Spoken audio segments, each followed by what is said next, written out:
एक highly rank भी किया जाता है और ये हमारी बेहतरीन स्किल्स हैं जो हम स्किन असेसमेंट जो है पेशेंट के एडमिशन पे करते हैं। और हमने ये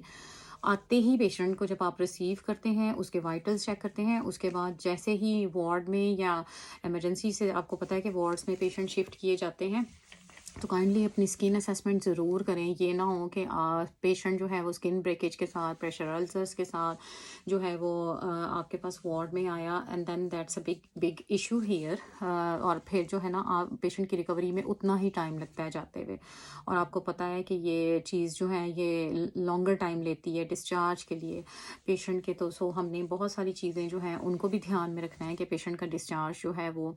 हम हर मुमकिन कोशिश बनाएं कि वो जल्दी से जल्दी जो है वो घर जाए, ताकि हॉस्पिटल एक्वायर्ड नमूनिया या और किसी भी इन्फेक्शन से MRSA से जो है वो पेशेंट जो है वो बच सकता है। तो इसी वजह से मैं जो हूँ आज प्रेशर अल्सर्स को डिस्कस करना चाह रही हूँ। तो सबसे पहले अगर आपसे क्वेश्चन किया जाता है what are pressure ulcers and how they are scaled, तो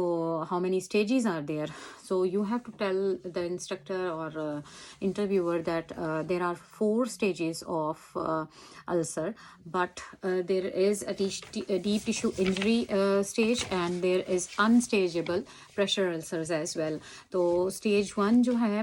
वो उसमें स्किन जो है वो इंटैक्ट रहती है विद नॉन ब्लैंचिंग रेडनेस।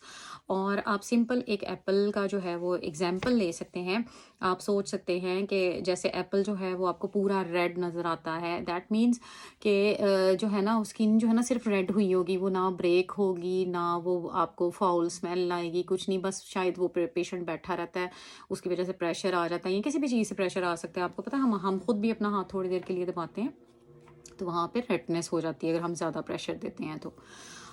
तो ये है स्टेज फर्स्ट 1। तो सेकंड स्टेज जो है उसमें पार्शियल थिकनेस हो जाती है स्किन की। और इसके अलावा जो है ना आप इसी से सोच लीजिए कि जब हम एप्पल को थोड़ा सा स्किन को आप बस उतारते हैं या एप्पल को छीलते हैं, तो दैट मीन्स कि आप स्टेज 2 पे आ गए हैं प्रेशर अल्सर्स की। और